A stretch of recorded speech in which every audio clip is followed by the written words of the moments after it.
വിഷ്ണുശാലിനിയുടെ പുതിയ എപ്പിസോഡിൽ സുസ്മിതയെ കാണാനായിട്ട് ഒരു പെൺകുട്ടി ഒരു സ്ഥലത്തേക്ക് വിളിച്ചു വരുത്തുകയാണ്. അന്നേരം നീയാണോ എന്നെ സ്ഥിരമായിട്ട് ഫോൺ ചെയ്തുകൊണ്ടിരിക്കുന്നത്, എനിക്ക് സംസാരിക്കാൻ താല്പര്യമില്ല, സുസ്മിതയ്ക്ക് ആരെങ്കിലും ആവശ്യമുണ്ടെങ്കിൽ അങ്ങോട്ട് പോയി കാണും, പിന്നെ പണം കൊടുത്ത് കാര്യം നേടുമെന്നൊക്കെ പറഞ്ഞ് സുസ്മിത കൂടുതൽ ദേഷ്യമായിട്ട് ആ പെൺകുട്ടിയോടങ്ങ് സംസാരിക്കുകയാണ്. അന്നേരം എൻ്റെ ചേച്ചി പറഞ്ഞിട്ടുണ്ട് എന്നിങ്ങനെ പറയുമ്പോൾ ആരാ നിൻ്റെ ചേച്ചി എന്നിങ്ങനെ സുസ്മിത ചോദിക്കുന്നുണ്ട്. അന്നേരം വന്നിരിക്കുന്ന കുട്ടി എന്ന് പറയുന്നത് നീലിമ എന്നാണ് കുട്ടിയുടെ പേര്.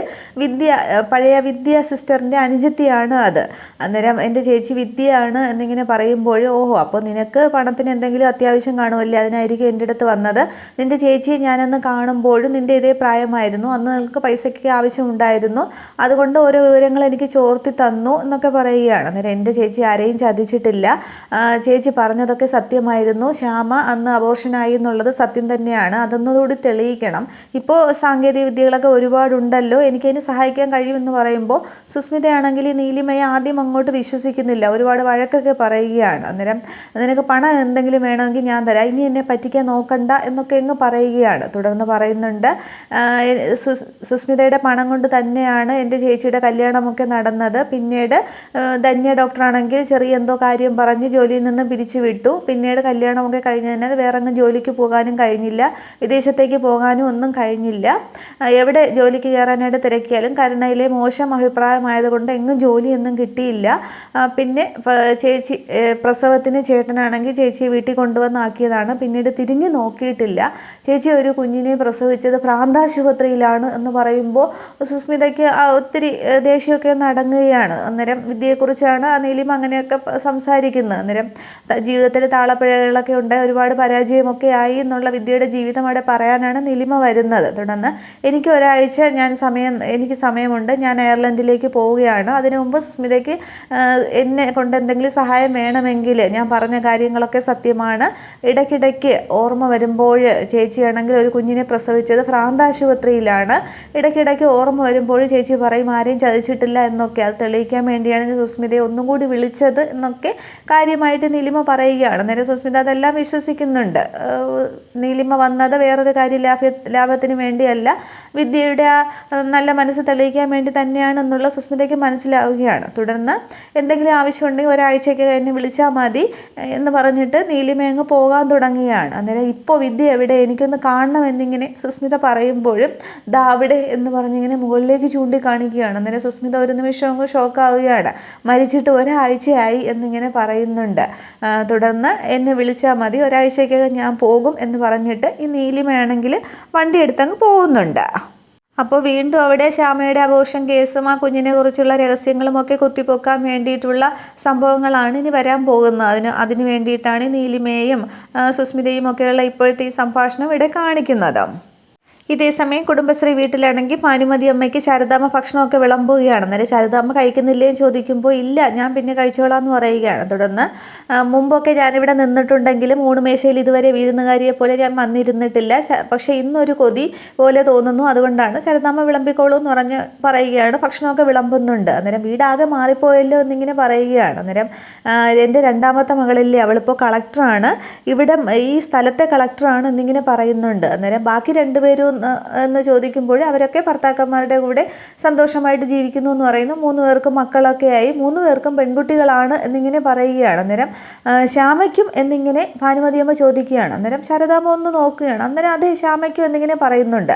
തുടർന്ന് ഭാനുമതിയമ്മ പറയുകയാണ്, മക്കൾക്ക് വേണ്ടി അമ്മമാർ എന്ത് കള്ളവും പറയൂ എന്നുള്ളത്, പക്ഷേ ദൈവത്തിൻ്റെ വിധി മാറ്റി എഴുതാനായിട്ട് സാധിക്കില്ല. ശാലിനിക്കും ശ്യാമയ്ക്കും ഓരോ പെൺകുഞ്ഞുങ്ങൾ, അത് നടക്കില്ല, 2 പേരിൽ ഒരാൾക്കേ സന്താനഭാഗ്യം ഉണ്ടാവുകയുള്ളൂ എന്ന് പറയുമ്പോൾ ശാരദാമ്മയ്ക്ക് ആകെ ദേഷ്യം വരികയാണ്. അന്നേരം നിങ്ങൾ എന്തൊക്കെയായി പറയുന്നതെന്ന് ചോദിക്കുകയാണ്. അന്നേരം ഞാൻ പറഞ്ഞത് സത്യം തന്നെയാണ്, ഇത് പറയാൻ വേണ്ടിയിട്ടാണ് ഞാൻ ഇവിടത്തേക്ക് വന്നത് എന്നിങ്ങനെ പറയുകയാണ്.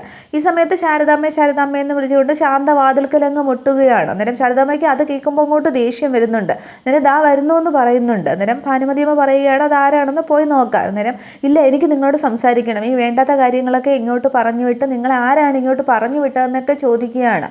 അന്നേരം ഞാൻ ഒരു ദൈവഹിതം പോലെ പറഞ്ഞതേ ഉള്ളൂ, ഇവിടെ തന്നെ ഉണ്ടല്ലോ, ശാരദാമ്മ പോയി ആരാണെന്ന് നോക്കിയിട്ട് വാ, നമ്മൾ തമ്മിൽ സംസാരിക്കാനായിട്ട് പുറത്ത് നിൽക്കുന്ന ആൾ സമ്മതിക്കില്ല എന്നൊക്കെ പറയുക.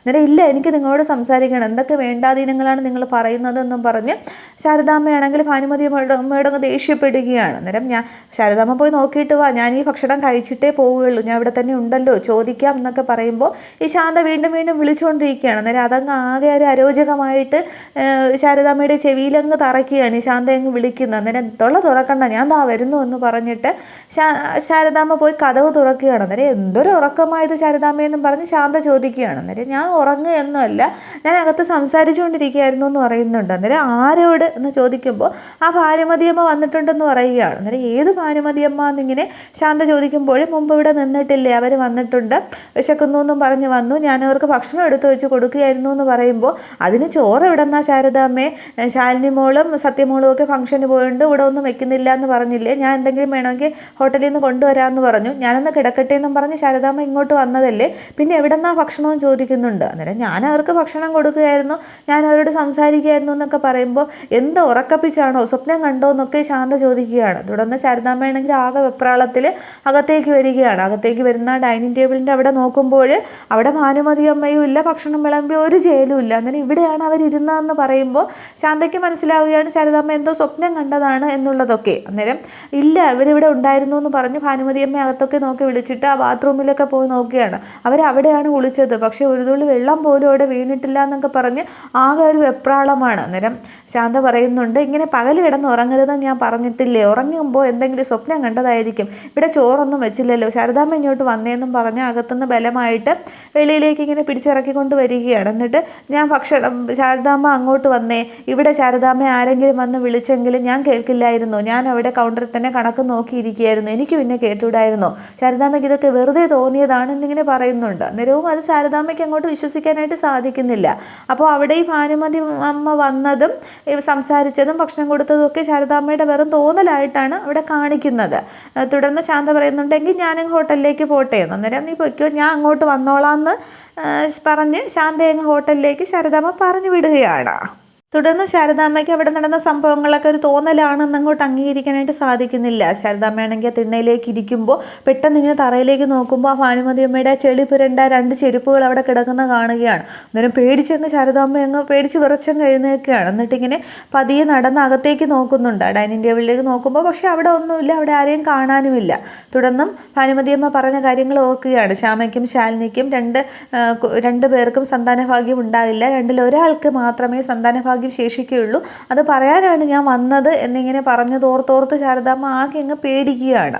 ഇത്രയുമാണ് എപ്പിസോഡിൽ കാണിക്കുന്നത്. അപ്പോൾ കുടുംബശ്രീയിലേക്ക് എന്തോ ആപത്ത് വരാൻ പോകുന്നു എന്നുള്ള സൂചനയായിട്ടാണ് ഈ ഭാനുമതി അമ്മ വന്നതൊക്കെ ശാരദാമ്മയ്ക്ക് തോന്നുന്നതും. അപ്പോൾ ഇനി അവിടെ എന്തൊക്കെ അനർത്ഥങ്ങൾ സംഭവിക്കും എന്നുള്ളതും, മുമ്പ് ശ്രീരഞ്ജിനി വന്ന് ഒറീസയിലും അവിടെയുള്ള തീവ്രവാദികൾ അവിടെ നിന്നോട്ട് പുറപ്പെട്ടിട്ടുണ്ടെന്ന് പറഞ്ഞതും, ഇനി അതിന് മുന്നോടിയായിട്ട് എന്തെങ്കിലും സംഭവിക്കുമോ എന്നുള്ളതൊക്കെ നമുക്ക് വരും എപ്പിസോഡുകളിൽ കാണാം. പിന്നെ സുസ്മിതയ്ക്ക് ആ നീലിമ പറഞ്ഞതുപോലെ ശ്യാമയ്ക്ക് കുഞ്ഞുങ്ങളില്ല എന്നുള്ളതും ഒക്കെ സ്ഥാപിച്ചെടുക്കും. അപ്പോൾ ഈ സത്യങ്ങളെല്ലാം ചുരുളഴിയുക തന്നെ ചെയ്യും. സത്യഭാമയും വിഷ്ണുവും എല്ലാവരും കാര്യങ്ങളൊക്കെ അറിയുന്ന സീനിലേക്കാണ് എപ്പിസോഡ് അടുത്തുകൊണ്ടിരിക്കുന്നത്. അതൊക്കെ നമുക്ക് കാണാം. Okay, thank